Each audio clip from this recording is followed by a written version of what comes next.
Good, I just let the memory go.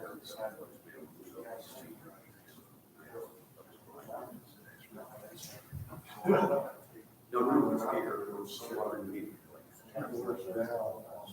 It's not just somebody who did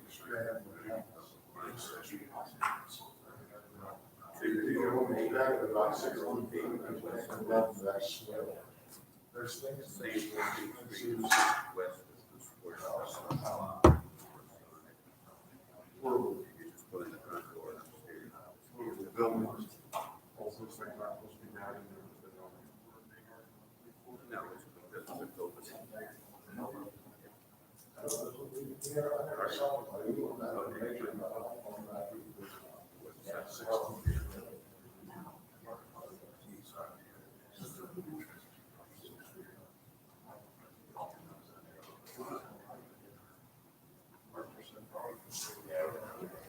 I'd like to open the Board of Public Works and Safety meeting tonight at 7 o'clock, September 14th, 7 o'clock, 5 o'clock, September 14th. Could we please rise for the Pledge of Allegiance? To the flag and to the republic for which it stands, one nation, under God, indivisible, with liberty and justice for all.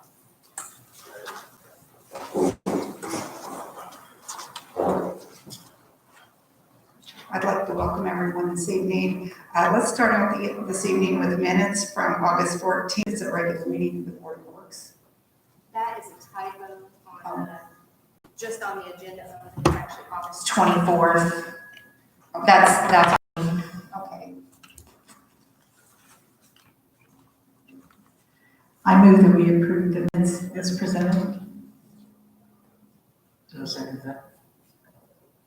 Roll call, please. Mayor Sheets. Aye.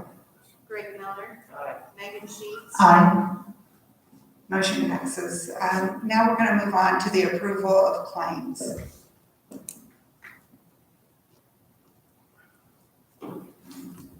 I also will move that we approve the claims presented this evening. I'll second that. Roll call, please, Carol. Mayor Sheets. Sheets. Aye. Greg Miller.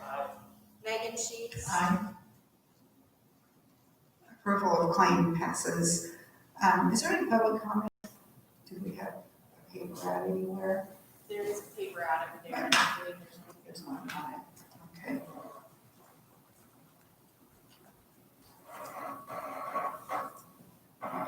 Okay, thank you. Okay, so we've got the claims, right? Okay. Department reports. Let's start with the police department. Scott, what do you have for us this evening?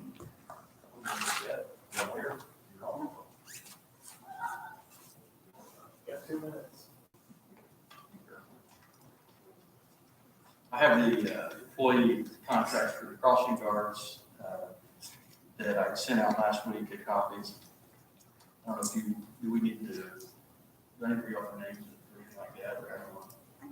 Probably just, you could read off the names, which is direct please. I'd ask, this contract runs from August 6, 2020 to May 25th, 2021. I'd ask for approval for Robert Mitchell, Susie Reinierson, Martha Godby, Patricia Mannion, and Jeffrey O'Brien. Could I get a motion to approve those? I'll make a motion that we approve the names for recommending Chief Schumacher. Second. Roll call, please, Carol. Mayor Sheets. Aye. Greg Miller. Aye. Megan Sheets. Aye. Those are approved. Scott. Second, the order is I'm going to hold off on the, after we had the firewall purchase that was installed Friday, we're up and running, and it's actually not being booted from the system. Usually we're getting kicked off 4 times a day, and we haven't experienced that yet, so obviously that has taken care of that. So we can hold off on the quote for the waxing and cleaning. We may just do a few of the rooms that are bad, and it should be under 500, so I'm gonna hold off on that. The patches for the silver chest patch for the uniforms, with our new uniform change, we've ran out of patches. This purchase of 200 chest patches should be for 2 or 3 years. It's just to have some at the police department and some at our uniform supplier in Minneapolis. And the total with shipping is $625, and we have that in, I believe, in new hire in our budget. I'll make a motion, we approve the purchase of patches and appreciate the quantity thought behind that purchase. I second that. Roll call, please, Carol. Mayor Sheets. Greg Miller. Aye. Megan Sheets. Aye.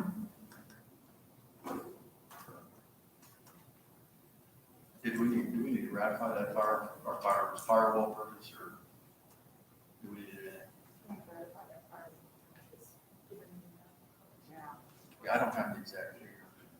I know it's about $3,500 for the firewall through WatchGuard and our IT company out of Indianapolis.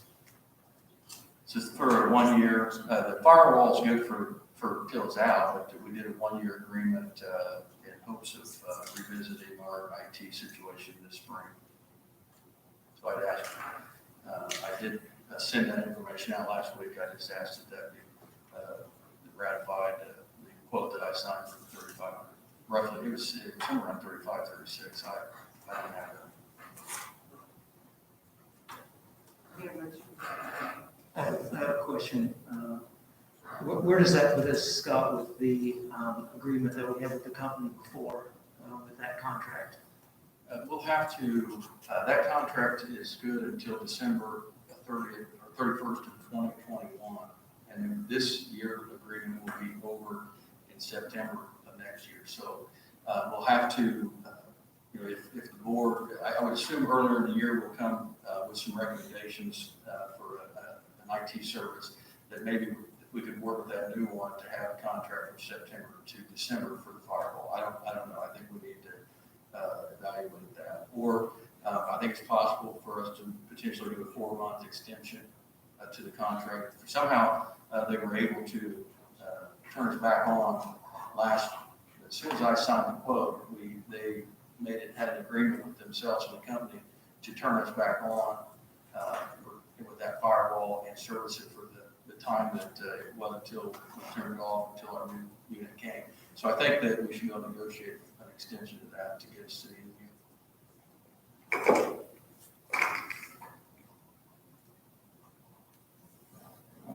Is there any other questions? Would someone like to make a motion to ratify that purchase? I'll make a motion that we approve the purchase of the firewall and also approve of the 1-year agreement with that. I'll second. I have that Awesome. official number if you want. Oh, Yeah, $3,625.95. Roll call, please, Carol. Mayor Sheets. Aye. Greg Miller. Aye. Megan Sheets. I got it. Oh, cool. Other than that, Do you have anything else for us?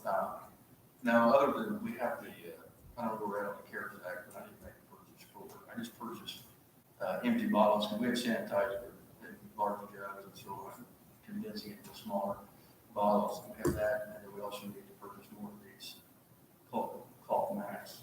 This mandate from the governor stands fast at the end of this month. So I want to make sure we keep, I know the fire department's got it, their stuff together, so I don't know how far back that goes, but I've got a folder of claims since March that I think we can get rid of. Okay, that sounds good. Carol, you want him just to get with you then to get that? Yeah, I'm actually going to be sending out a memo this week Okay. on that, and we'll have some guidelines for you to follow. It does go back to March. It's March through December right now. So we'll- Anybody have questions? Okay, thank you, Scott. Next, fire department, John, what do you have for us this evening?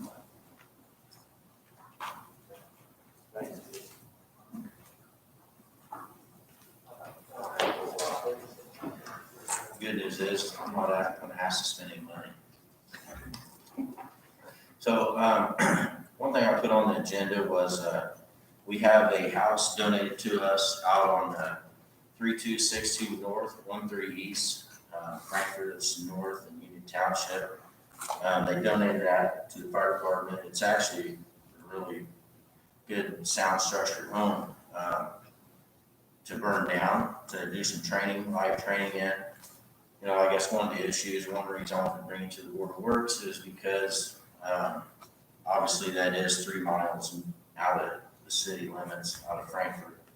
And, I just wanted to get your guys' permission to do some training at this house.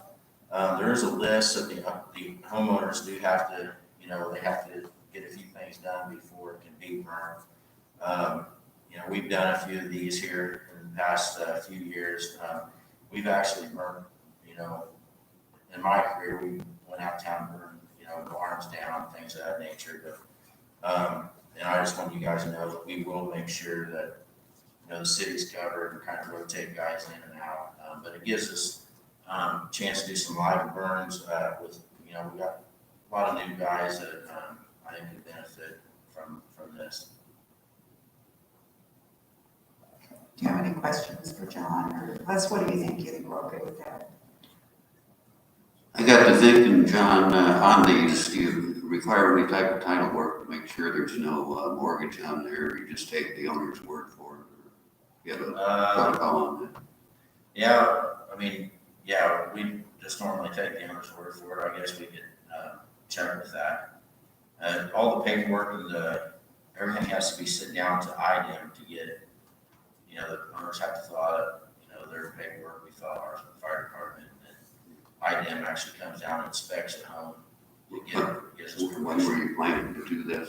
Well, we don't have a date set yet, just because we can't burn it until the homeowner, on like fifth or sixth page in, there's a conditions of burning, and the homeowner has to follow all these conditions meet these conditions before we can actually burn the home. But I can find out about the title work. So, Okay, more title could run a search for you, I think, for $175. okay, It might be worth it just to make sure. make sure we're not burning down. Pay for a mortgage lender to come back and say you burned down our collateral. Okay. I can do that. Get that double check. They just need the address and when you need it back running. Okay. Is there any other questions or comments? Okay. So I guess you can check on that and then get back with us for sure when you find that out. Okay. I can do that and get it back with you guys. Okay. And secondly, a couple of days ago, we got an email from Quinn Safety, which is the old Global, that's who bought Global.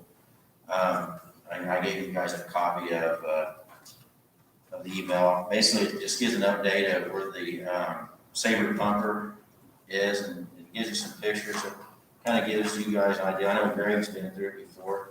Gives the rest of you guys an idea, kind of, you know, what a truck looks like before it's built. Then they piece it all together. So just want to give you guys an update on that, and just let you know that the final inspection, they're talking mid to late October, and we should take delivery sometime in November with that. So this is a little update. And this is the pumper that Center Township is purchasing.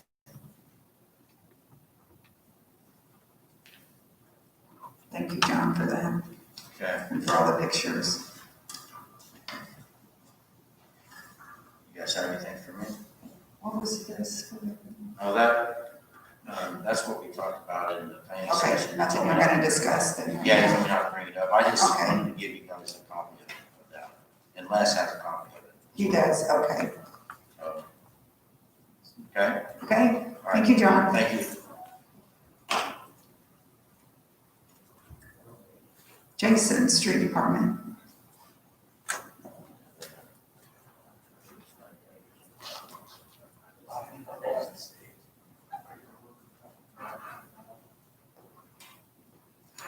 Thanks, Mayor. Just had some updates for the board of works today. Just a quick update on South Ridge Phase 2. Last Friday, they put in the 14 inches of stabilized subgrade for their new road. Looks like the road's gonna be about 32 foot wide from the inside part of the curve, which is a nice sized road. So kind of excited about that. In the next several days, starting probably Friday, they're gonna be laying 4 inches of 53 size stone, 4 inches of intermediate asphalt, and then 1.5 inches of surface at some point in time. But they put down 60 pound of a lime kiln dust as part of that subgrade treatment. It's called lime kiln, 60 pounds per square yard. So I went out and watched them do about the last couple thousand feet. It's pretty interesting. Kind of excited because it's going to be a nice concrete base, which you really can't have anything better than concrete base. So, and talking to them today, they had the water, the sewer, and the sanitary are all complete and done. And they were working, Comcast is out there working to get their cable, I guess, or phone, or whatever you want to call it. They do a little bit of everything, but that'll be finished up as well soon. So they said they would probably start pouring curbs either Friday or residents out there that just to make sure everything was going pretty well. And they were really happy with what was going on. I think one of them maybe had a question for Don about this or something. Anyway, so everything seems to be going really well. They're real nice people who work there. Thank you, Jason, for the update. It's gonna be a nice addition to the I city. think so far they've gotten 4 homes sold out there so far. It's really good. Good. Thank you. I will send you all a couple names here. I did some interviews on Thursday and Friday last week for our open 2 part-time positions. I'm going to bring Robert Williams and Todd Swisher. I'll send the applications to you here. I've already had them start doing a background check. We had 3 applicants for 2 open positions. So those 2 were the 3. And right now I take a warm body and heartbeat right now, to be honest with you. So we can get back to full staff. But I'll send those to you tomorrow. And then once you send those to us, and once, if they pass what they need to pass, I would be willing to go ahead and approve those once we see if everything's okay, and then we could ratify it. Would you guys be okay with that? He's short on help right now, so. That's what you guys prefer. That's fine. I just want to make sure you knew that I did do the interviews. And I just had a couple of names I'd like to take a look at. I figured it'd be a good idea to go ahead and get them. We've got 3 and said these were the best 2 to 3. So, and then the last thing I had for you is just an update on paving. It's all complete for the year 2020. Everything, I mean, we really had an excellent crew from Milestone this year. I was really pleased with not only the supervisor on site, but the crew themselves. They were the same ones that did Washington Avenue Phase 1. They did a good job there. So we have a few things we're going to need over on Washington Avenue. They milled out a little too far on the south side of the road, so I think we're going to lay some stone down there and try to bring them back and do something. Of course, there's no curves out on Washington Avenue, so and we wanted to keep it as straight as we could from Last Road to Washington Avenue to Hope. So, but I really didn't hear a whole lot of complaints. I had a few items on Facebook that I asked Ken if I could kind of talk to the people about on the radio last Thursday and try to just give an idea of what we do when we prepare to pave. Because people want to know why we didn't go all the way from Walnut to Freeman on Second and Third. Well, we already paved some areas from Armstrong to Freeman on Second and Third, so we didn't need to go that far. Obviously, it has a lot to do with funding, things like that, but I asked Ken if I could just kind of cover that, and I appreciate him letting me do that, so. But, yeah, I mean, everything seemed to be going great. We had one little hiccup I was gonna talk to you about there. We got it taken care of where they laid some, sealing down for the roadway, at the butt joint in the middle where the two lanes meet. But I think they laid a little bit too much down on Wednesday, and we had to shut Palmer Street down again. I appreciate you for getting that out quickly. We had to shut it down because it got on some vehicles, so those people came up and got it to our claim. And obviously it'll end up, I talked to Shelley already about that, and obviously it'll be she'll contact me when she gets the information. It'll be Milestone's problem, I guess, or when it's all said and done, but we got down there and spoke to both the people involved and got the road shut down, so we didn't have it much more. And but it really helps that butt joint because that's where it starts to crack at. So it was nice that they did that because in the past, crews had not done that. So like I said, going back to them, they did a great job in the milling process and everything. We're all finished. Thank you, Jason, for all your work on that in the department. Of course, we almost had an accident that could have been serious, but Yeah, thank goodness that didn't happen. I'm not sure if maybe knew this or the rest of it, but Cameron Snyder was working with Clay and a couple of cones, missed him by probably 5 feet, hit one of our vehicles, tried to go between the road closed sign and our vehicle, which was about a 6 foot wide area, and found out that he was had some borderline dementia. They found him in the car wash, dirt buster car wash, and took him for an evaluation. And I'm hoping obviously somebody will help him. Or, hopefully they don't give him his keys back to do that again. But sure scared Cameron, and obviously getting a call like that for me wasn't very good. So, yeah, so everything turned out okay, and hopefully they get something done to help him as well. He was from California, been here about a year, I think, and so hopefully they'll get his issues taken care of. I don't have to get him. We did get some help from some residents down there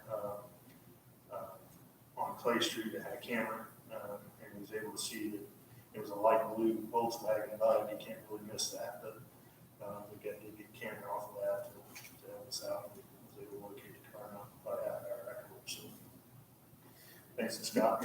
Thank you, Jason. So, And we did get the money from the state. We'll be receiving that in, so we'll be ready to pay that. I don't know if everybody remembers, but it's gonna be about $440,000 worth of painting this year. And I think they did a really great job. We got a lot of streets paved. I think we got a lot done. I think so too. I agree. Obviously, they're all, one of the things I covered when Ken showed the other day was the fact that there would come up that we paid the councilman's roadway. We don't do that here. We pay the roads that need to be paid. But they were all 2 rated roads that needed to be done, except for obviously the June tag. So, Well, we got all different areas of the city, so I like to see that. and I did take a look at that email, and I have some comments with Okay. that. Okay, perfect. Take care of it, so. Okay, thank you, Jason. Don, what do you have for us this evening? Good evening, everybody. First, we'll go over the permit report for August. As you can see before you, that our numbers are down a little bit. We permitted 77 items, bringing in revenues of $3,227 to the city. COVID must be slowing down because social distancing and fences have dropped tremendously, as we're down to just 5 fences this month. But our movement is moving towards, as you can see, residential remodeling. We have we're turning our thoughts towards new homes. We're getting ready to have 2 being built here in town, one on West Freeman Street and the other one on Hawthorne, and the Hawthorne is the first of two down there. Daniel and I went out, made all of our measurements, made sure that it fit on the lot properly. And so we're thinking that that's going to be the new norm here for a little bit, as Jason just got through saying like 4 lots have been sold out there. I know Rocky's got people interested in his, and we can keep him moving forward. And so new homes are on the way. I do want to bring before you, you should have in your packet a mailbox, and this mailbox is a mailbox for the apartments by Dr. Snyder. They're on Clinton Street. They're going to be used for 2 Main Street, the apartments there. They're going to be sidewalk. It's going to be a mailbox. I'm bringing it to you because it is on the sidewalk. It is downtown. My fancy drawing there of where it's going to be sitting, I hope that you can see all that. And because it's downtown, I think that we have to have the Board of Works approval for it to be on the sidewalk downtown. And then I think that once you get your approval, then we'll take it to the historic group and make sure that they're okay with it, give us their approval, and we can tell Dr. Snyder to be able to put the mailbox in. I'll take any questions. So Donna does set back in there, is that correct? Yeah, I saw where There's a wall. it fits back in there between the wall and the the little block support there. It'll fit very nicely back in there. I mean, in all reality, what would have been nice is to have one that fit inside the building, cut some blocks out. But this is the one that she chose. Thought that because it looked a little bit of historic, it would look very well downtown. And I think that was all done before she came before us. Is there a possibility, Don, that that could be a flush mount to the building instead of setting out on? That's a great question. I mean, I think that it's probably always a possibility. My guess is that pedestal that it's sitting on will get bolted to the concrete sidewalk. But it's a question that we can ask to see. I was thinking about that for coming up here, and the fact that if it could be bolted to the wall also, it would also help maybe from somebody coming up and maybe cutting it off and sitting it to whoppers or something. So I thought to be looked into. We'll check into that if that's what you'd like us. And Don, didn't you mention the width of that sidewalk that's a little bit wider than some of the others? Is that correct? What is Yeah, I mean, we went up to take a look at it. There's a lot of items up there. We've got 3 boxes and some things that are up there, but this fits back far enough against the wall that it won't be an object at all. If anything is getting ready to happen up there, I think it's 7. It's the on the picture is the door. It's the office that has all the signs in the window. That they're going to make that step into a ADA process, and so it'll come out onto the sidewalk about 2 foot, maybe 3 at the most. So they're going to be cutting some of that sidewalk off to be able to make that ramp proper to get into that that retail business that one goes in there. The ADA approach only has to be on the front side, it doesn't have to be on the sides at all. But the sides have to be sloped well enough that if somebody's walking, they won't trip over it. Honestly, there's the same kind of a deal is at the side, at the door that you go in from the apartments down there by the mailbox. It also is sloped a little bit, and the same thing will occur here.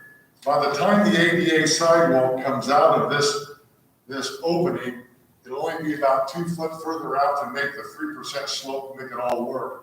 But they were concerned that they were going to have to make the sides ADA also, which we said you do not. You just have to have the front side of the ADA so that that makes their accessibility. But you got to make it so nobody can trip over it if they're been out for the night. So I think that's going to be occurring also.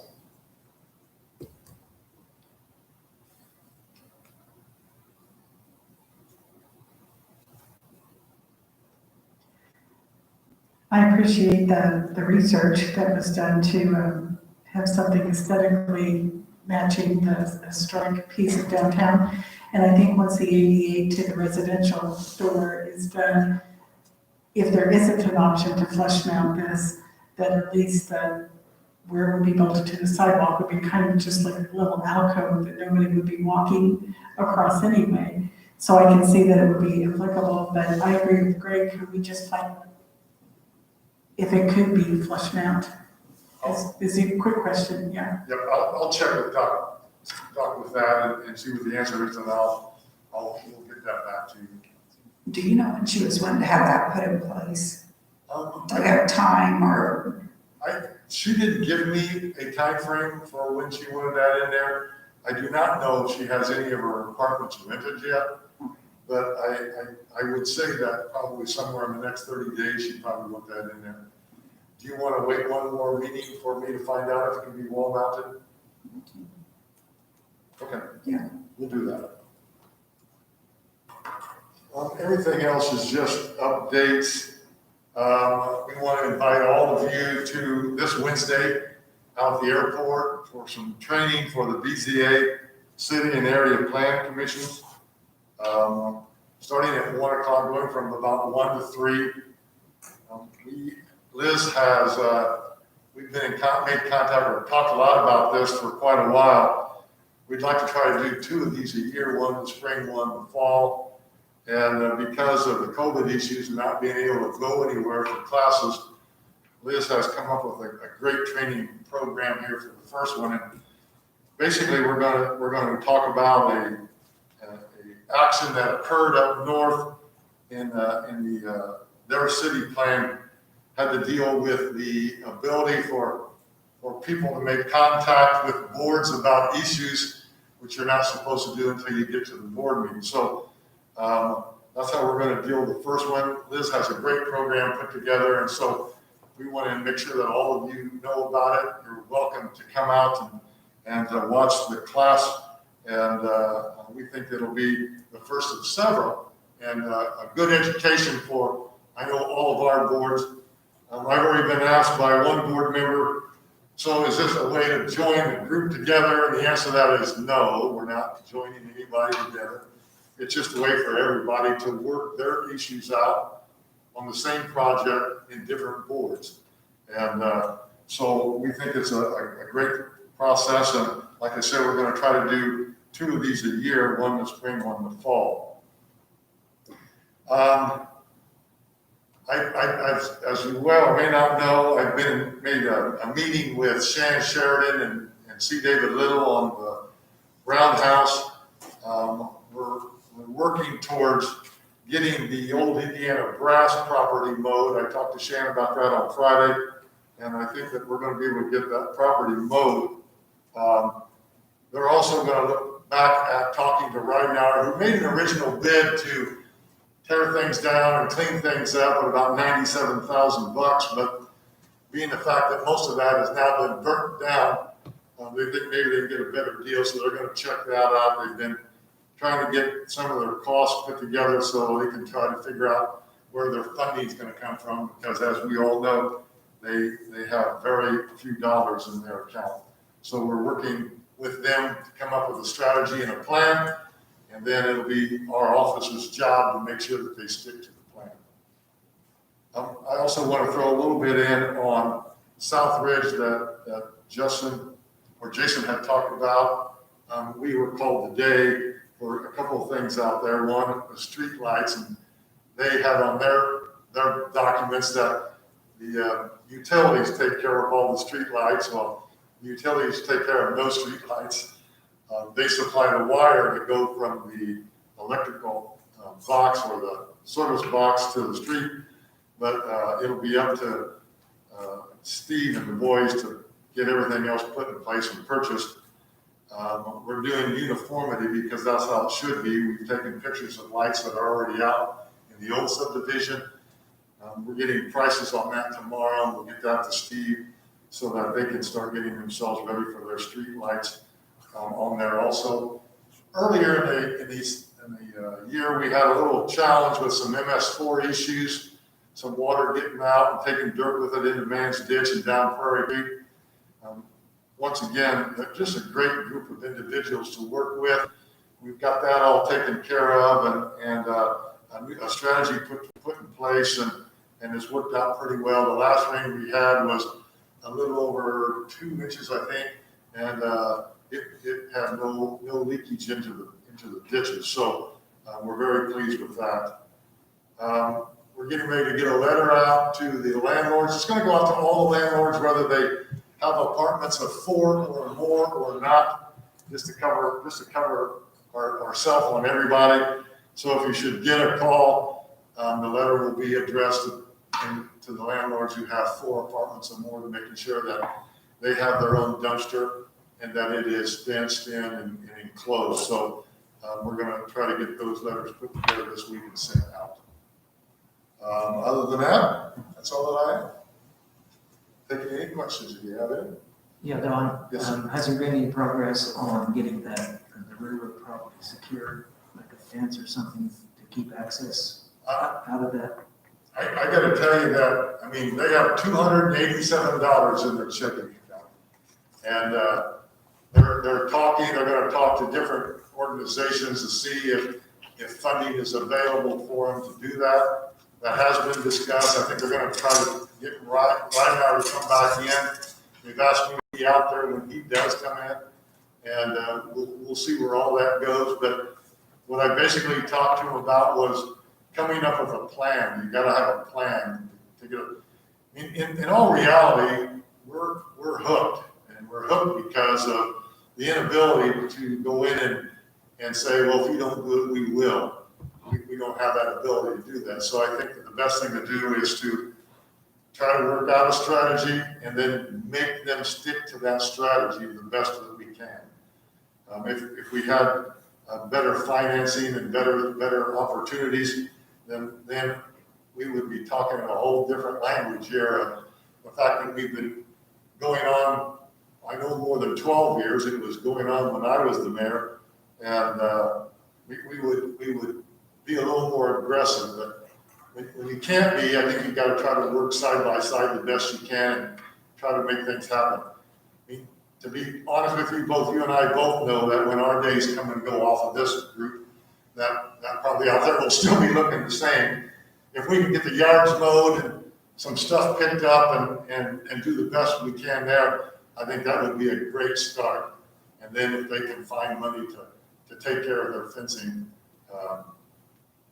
we'll work on that too. And I'm glad you brought that up, because Daniel and I went out to where Britain's used to be. I don't know the name of that company. We went out and introduced ourselves to them based on the fact that the fire marshal had come in and said, you need to go out and take a look. So we did. And there we're doing the same thing.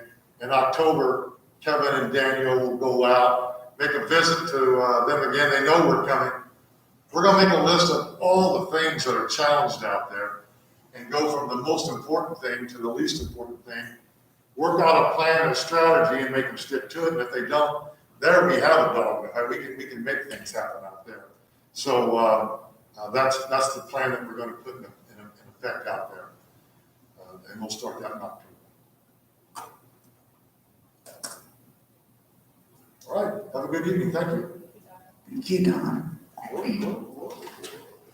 Barb, do you have anything from the Parks Department? Just one thing.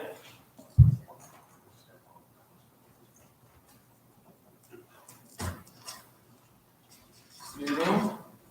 You guys have got a special event form from us for the Girl Scouts. They want to use Veterans Park, the gazebo that's there, to host, starting with 5 Girl Scout meetings and up to 8. The dates go from September 16th up to November 11th. And as long as it still stays warm enough for them to be in there. And if you guys want to, they don't need anything from us. There's already tables and chairs, so we don't really have to do anything other than just approve them to be there. Okay, 2:30, okay. I move we approve this particular request, given it's a set time frame and not an ongoing piece.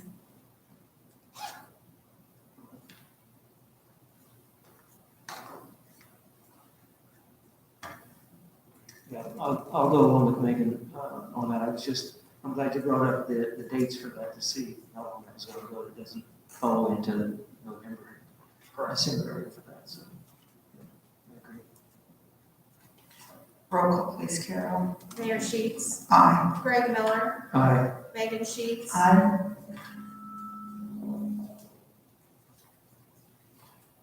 The only other thing, I think you guys had already approved the break request, the pricing. I know that was on the agenda, but I thought last meeting we had. I don't think we did. Oh. I was on the phone, so. I probably won't. You had sent it to me right after the last meeting, Gotcha. so it's been in the hopper for a while. Okay. Are we ready? Are we ready to make that approval? Yes, I think we had the chance, we were able to review it and make some revisions back in planning session, and we've revised it according to our discussion, so. Yes, ma'am.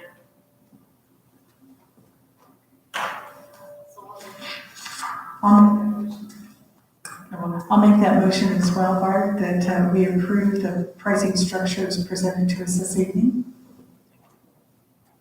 And is that something that you'll review then yearly? Yeah, for structure? absolutely, sure. If you guys want it that way, absolutely. Okay. I agree with the motion. Roll call, please, Carol. Mayor Sheets, Aye. Greg Miller, Aye. Megan Sheets. Aye. That's all I have for you folks. Okay, I had something for you. What about the run on the 19th? Do we want to ratify that approval, or didn't we just give you approval? You did give me verbal approval. Yeah, do we Yeah. want to go ahead and ratify that? That's for the run at the TBA Park. 50 or less attendance. I was trying to think of what else. Dave Fry, right? Was it David Fry? I think the date is, I think it's in 2 days. Yes, it's the 19th, I believe. Or, yeah, it's Yeah. fine. And you set up with police department, street department, Yep. everybody's, okay, most of the run is gonna be in the park, or Yep. it's gonna be, They do leave the park for a portion of it and make one square. It's kind of around Milky Way area. I think Jason was gonna say. Yeah, I want to make sure you guys see where he's working his way outside the park. Make sure Scott's knows about that too. Because when we got the map, I was kind of surprised that it spread out that far all over the place. But I assume it's still the park, right? We'll be able to do it, but when I talked to him, I kind of told him we need to know those things a lot more sooner. That's what I agree with. He had came in July and assumed it was all taken care of, but it wasn't. We had never even given him any forms. We didn't know it was legitimate until this week, so. Scott, are you okay with that? Got the help for the department, okay. We won't have that control. It's Huh? early Saturday morning, track will be live, our ship will be handling, we're not paying overtime for this.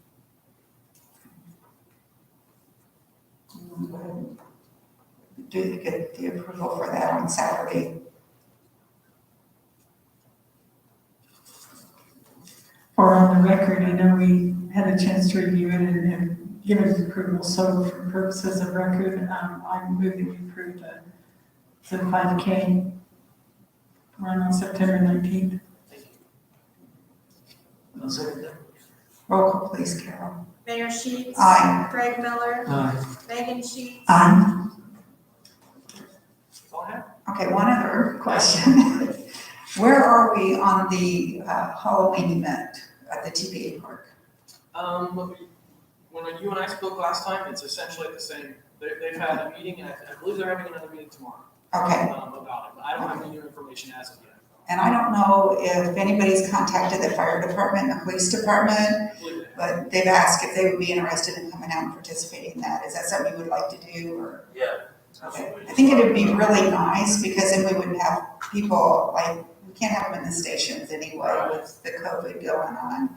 And everybody's supposed to stay in their vehicle during that time.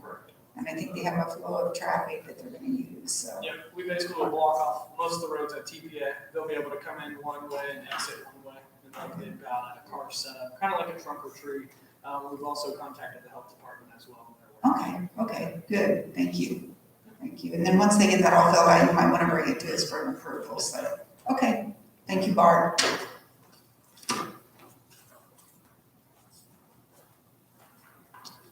I think Annie left. She went to take care of that project that I was supposed to do. Human resources, Caitlin's with us tonight.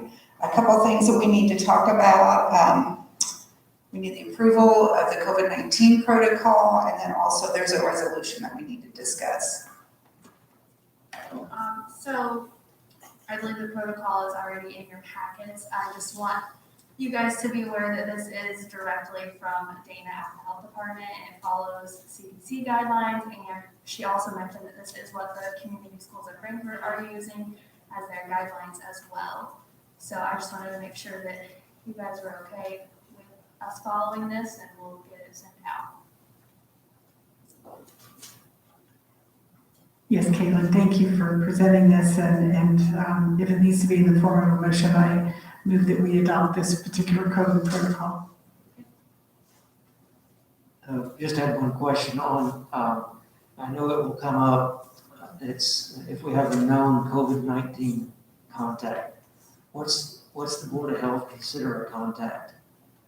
Because I know the question always comes up, that I'm with someone, someone in the family, and then there's some guidelines if it's, if you're within 6 feet for longer than 15 minutes.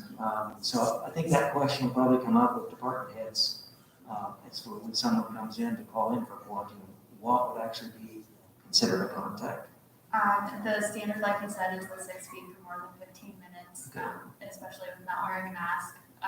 But of course, Dana's always said that we have the choice to err on the side of caution and consider it, if you were in any amount of distance, not any amount, but, if you were in the same household as them or any kind of, so that's kind of your call, your decision on what, and I can change this however.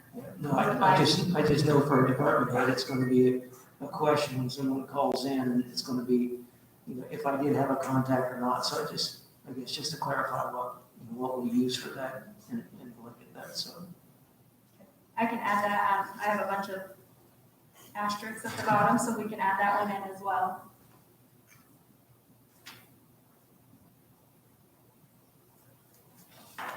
Would your motion want to include that? Megan? Yes, I'll amend my motion to include that provision. The 6 feet for 15 minutes, is Yes. that what we're good with? And you're referencing the community schools of Frankfurt, that's also in there. Yeah, so I think as long as we use the guidelines that are set forth by the Board of Health and that will be uniform on the whole thing, that's okay. That sounds good. So Megan has made the motion. Yeah, I'll second You'll second that. Okay, roll call please, Carol. Mayor Sheets. Aye. Greg Miller. that. Aye. Megan Sheets. Aye. Motion passes.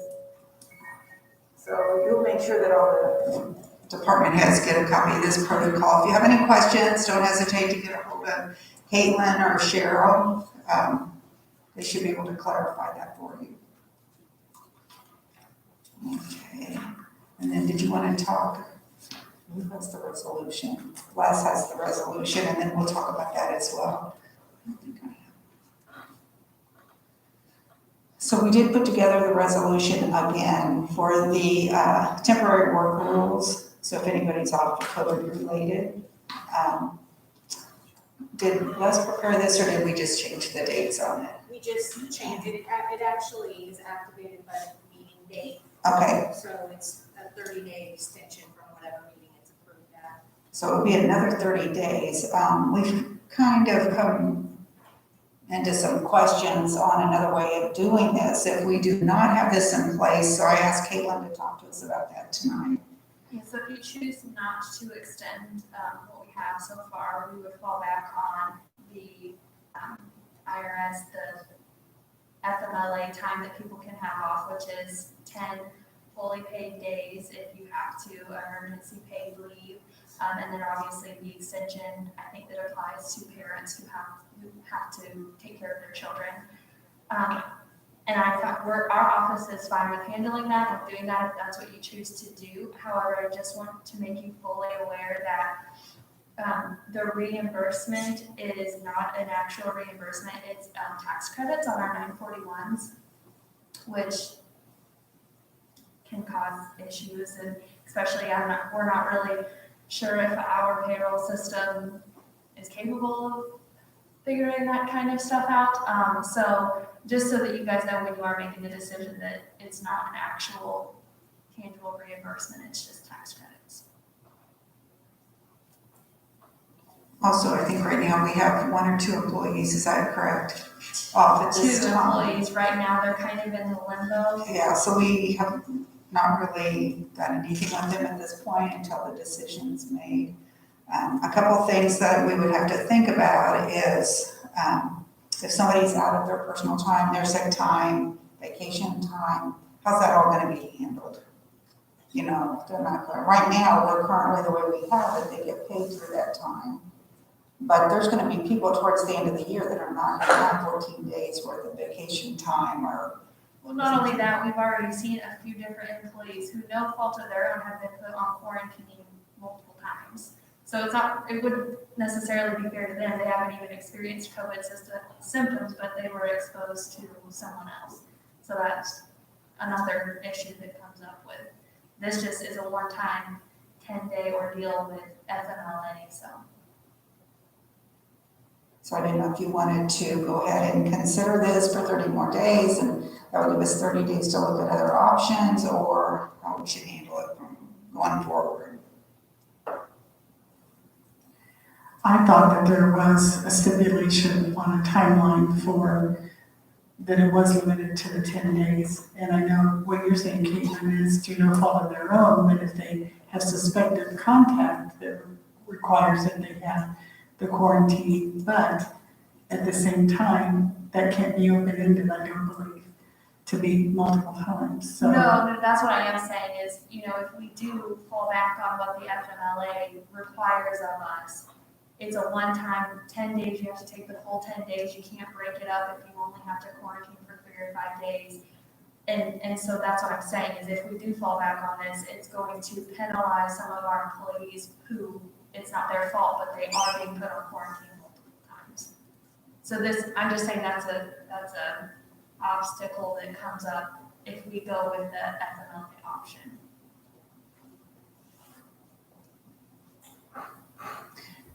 To be honest, it's not clear in my head between the two, because I know FMLA is not a wage offered situation. The emergency paid COVID, Yes. it goes through FMLA. That's why I'm saying FMLA. I don't mean like actual FMLA. I guess the emergency leave pay is a one-time offering Yes. for 10 full days. Paid. Yes. But our resolution is allowing them to take multiple 10-day timeframes Yes, and be paid. right. If they have to be put on quarantine. That's what we've been doing.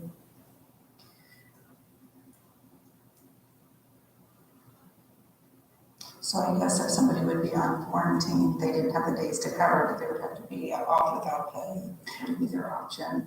Or if they had not used that 10 days, so do we pay them at 100% during that 10 days? Yes, and then we fill out paperwork for it and send that in, and then we would get tax credits on our 941s. For the full amount that we paid our employee plus our portion of FICA and medic carrier pay that we also pay.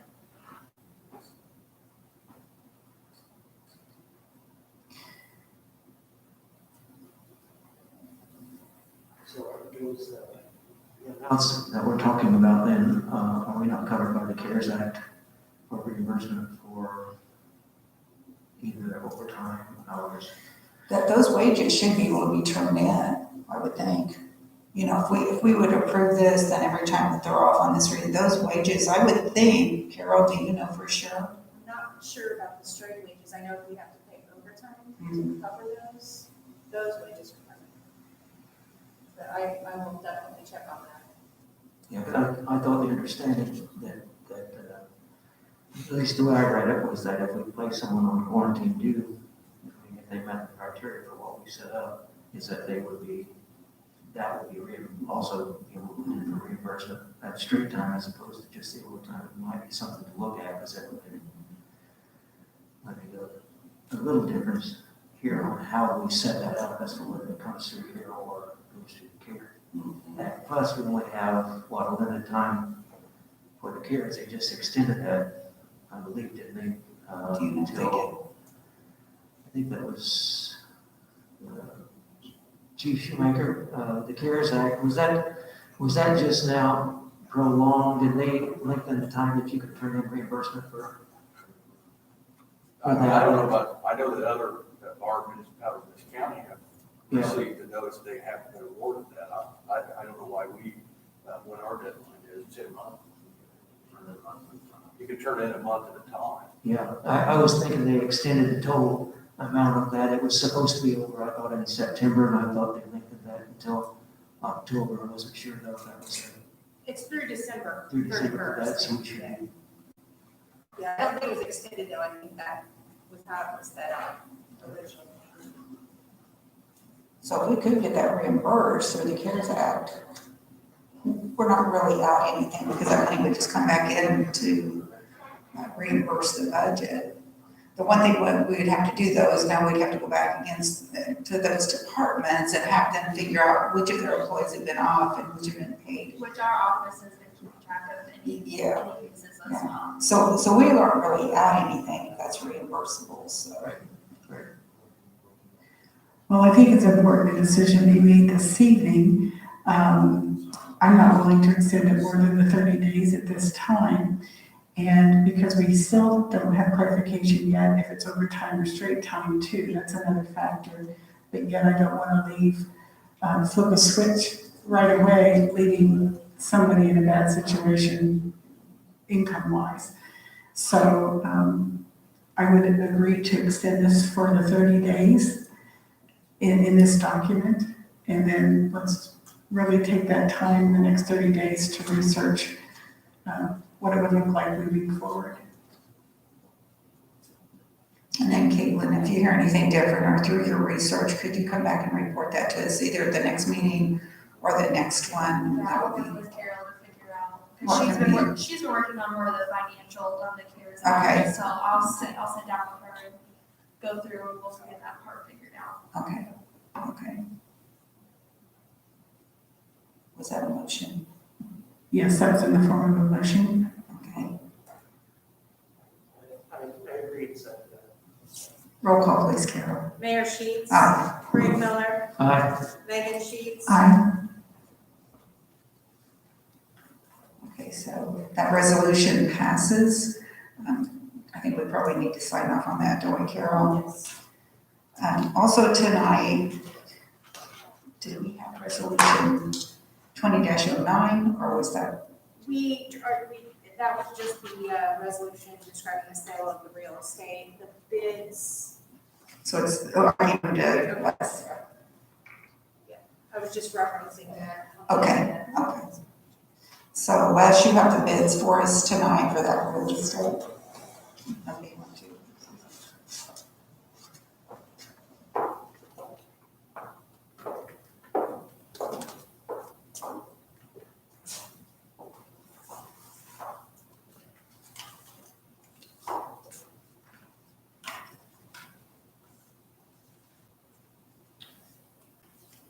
Okay, this is on the bids for 1059 Walnut Avenue, which is a vacant lot owned by the city.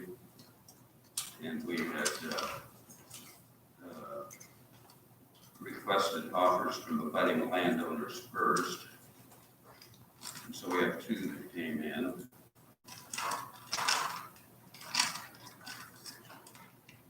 And this first one is from Carlos, looks like Bregas.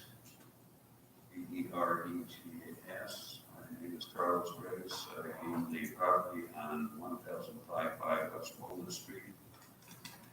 I'm very interested in buying property next door because this will provide the opportunity to expand the house and consequently have more room for my family and grandkids when they come visit. I'm willing to pay the starting bid price of $3,000, which incidentally was the assessed valuation. If anything changes on the price, very able to meet the standards. My info is at the bottom of this letter. Please don't hesitate to contact me. Carlos Reyes.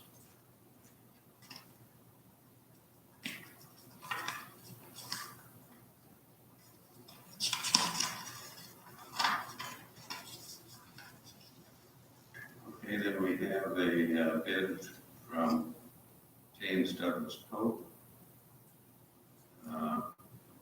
And his address is 1858 South Williams Road, but I know that he owns the property on the other side that abuts this property.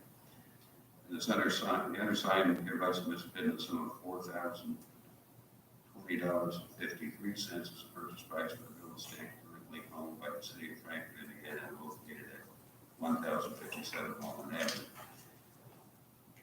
The undersigned acknowledges that if this bid is accepted by the city, the purchase of the property will be as is, without warranty condition. Purchase will be for cash, will be subject to any taxes due in 2020 and thereafter, subject to written purchase agreement. So those are the two bids.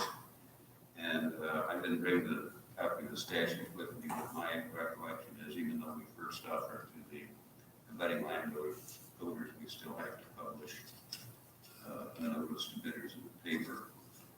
And then each bidder also has the opportunity to raise their bid. So for instance, Carlos Reyes will be notified of this, and he has an opportunity to raise his bid as we publish in the paper. There is some priority at the end of this process that's given to the abutting landowners. If you don't get a bid for the requested amount. So I think the thing to do now is entertain a motion to take these bids under advisement, and I will pursue what needs to be done from there. So we have to open that up. Yes. Did you repeat this?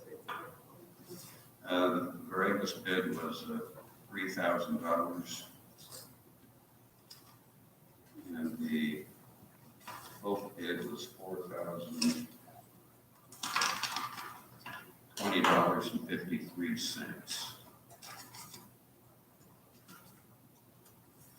4,020 and 53. Yes.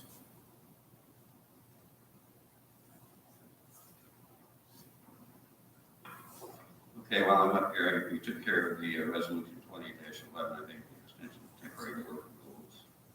Only other thing I have is the restroom at the fire station.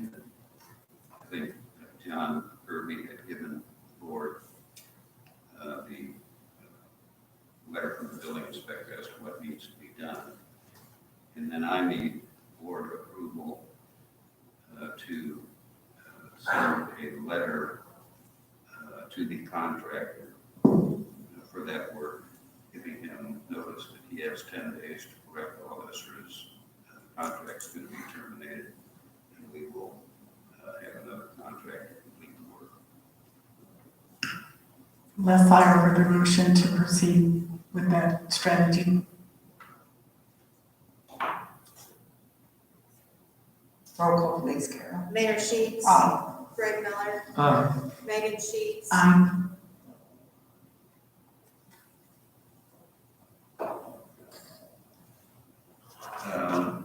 Judy and I, or Mayor Sheets and I have discussed the need to take a look at the golf course contract for next year as well, so I'll be working on that.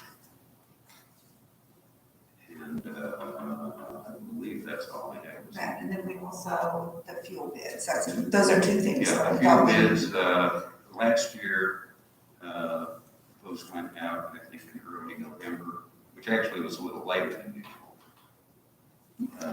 I don't know if Jason recalls, but we usually get them to go out a little bit before that. kind of rolling the dice when you decide to do it. You know, gas prices down now, which it seems to be in town.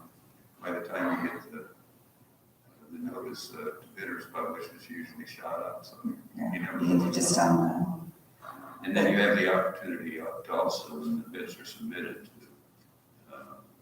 take a lump sum bid or the unit price for the year, or to go with fluctuating bid. Last year, we probably would have come out better with the fluctuating one, but that's usually not the case.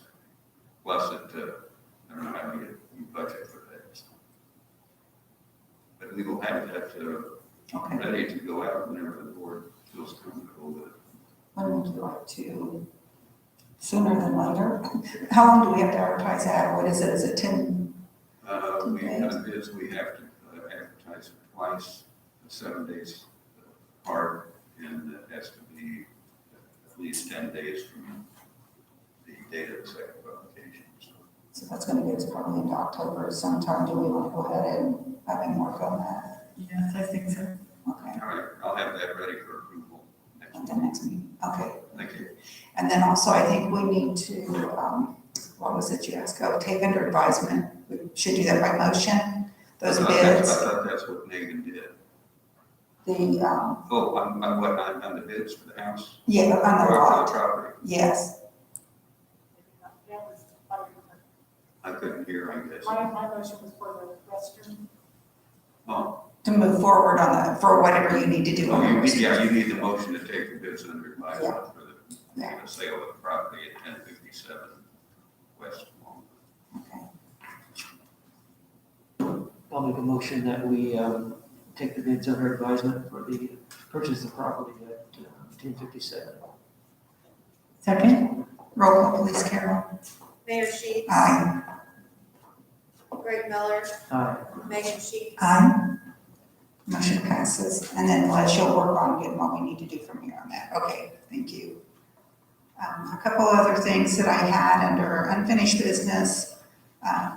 Is there any further discussion or anything we need to know on the one-way street, Doyle Street down by Gilman's? Have we heard anything else? I haven't heard anything there, just what we talked about, what Greg had brought up, I think, the last meeting. We don't have to do anything. I didn't know whether we wanted to, whether we want to just sit on it for a while or. What is keeping us from making a decision? Or what do you think, Greg? Did you have any thoughts on making that a two-way or? In my discussion, it was, it's leaving it as a one-way street as opposed to two-way. I've been in and out of it multiple times. There's an opening on either end of the parking lot. To me, it just adds confusion if you have someone coming from the parking lot into that street, going the opposite direction as opposed to, for those 2 blocks. So, I mean, that's just my thought, of that. I see changing any of that to just facilitate really that 1 block. Just my personal opinion. I don't know if they, on the north side of that lot, I don't know if sometimes they have that locked or not. I've been by there several times checking it out, and it's always open. You can go north or south off their lots, so. Do we just not want to make any decision on it then right now? We don't have to make a motion. No. We can just hold off, and if it comes up again, or whatever, what do you think? Well, I would think we probably should come to a decision only to answer the request of the business owner that's submitted that. And I certainly, Greg is one who is, in his profession, has been maneuvering around the city for a number of years, and I know he has a good feel for what's appropriate. And I digress to that wisdom. So if we want to make a motion for record, I agree that we respectfully decline the request to turn that into a 2-way street. Second? Second. Okay. Roll call, please, Carol. Mayor Sheets. Aye. Greg Miller. Megan Sheets. Aye. Motion passes. At this time, we're not going to make any change in the one-way street on Doyle. Also, Greg, did we have any contract with Apex on changing that, anything other than what you gave me, is that okay? I think everyone's okay, I think we're ready to move on that. These are gonna be, unless you wanna explain, it's gonna be keypads at the 4 different doors. Yeah, I just talked with them just recently. We'll move the keypad into the foyer there on that, would be one of the north end of Old Stony, so they could at least come in out of the weather, get there, and the keypad would actuate that second door, so Okay. before they need that access into the building, so. I just talked to one part of that company this evening, and that's something that we're working on to get that ready to go and get ordered in, so. Okay. And then that also should be covered by, under the CARES Act for COVID also. What we're looking at doing is having a keypad at all 4 of the doors at Old Stony. The north door, instead of on the outside, as Greg said, we would bring them inside. They could at least stand in the foyer to get in and out of the weather.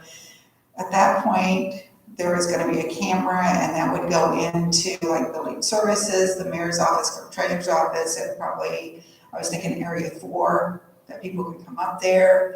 They can see who's there and see which office that they want to go in. We were thinking that would cut back on some of the traffic and actually more secure as well, so.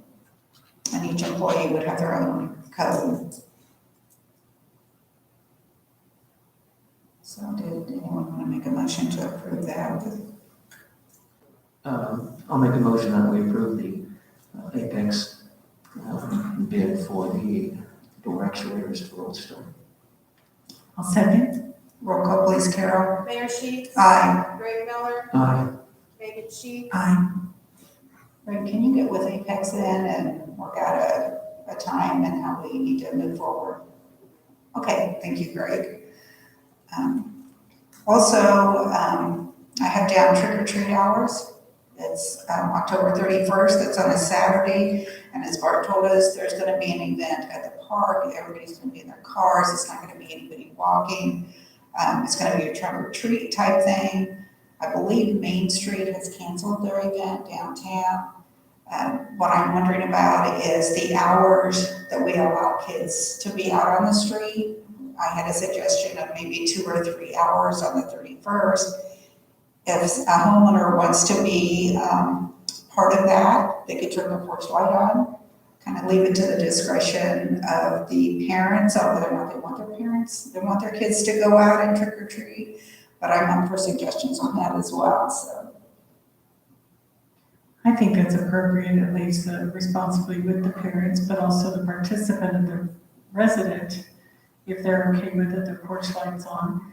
I think the city's been doing a great job of putting out information on social media and so forth, and when we do that, we can maybe suggest some measures for safeguard during that time. I mean, decorate your mask for Halloween or something such as that. But I'd even suggest limiting it to 2 hours, such as 6 to 8 or 7 to 9, and leave it at that. I think that would be a good time as well. Greg, what are your thoughts on that? I agree. I think our conversation before was that it leaves an option for who wants to go out. We're not gonna hold everybody in their house, so that participant residents, if they want to keep your porch light on. I think the 6 to 8 would be appropriate hours for that. Before it gets dark. Yeah, that would be good. So Annie, talking about also on the social media side for the city, having something put out, safety measures, everything, encourage people, if they want to participate, to have their porch lights on, parents responsible for it, they want their children out there trick or treating. Also, as we talked earlier, police and fire department is not going to have their doors open, they're not going to have the lobbies open or the stations open, so they'll probably be out of the trunk or treat at the TPA park. Sounds good. Would someone like to make a motion to the effect of the trick or treat hours? I'll make a motion that trick or treat hours for the, Saturday, October 31st, from the hours of 6 to 8. I'll second. Roll call, please, Carol. Mayor Sheets. Aye. Greg Miller. Aye. Megan Sheets. Aye. Motion passes. Our trick or treat hours will be October 31st from 6 to 8. Did anyone else have anything this evening? And since we didn't do a roll call in the beginning, just make note in your minutes that it's Megan, Greg, and myself here. Thank you. I'll entertain a motion for adjournment. Okay. Thanks, everyone, for coming this evening.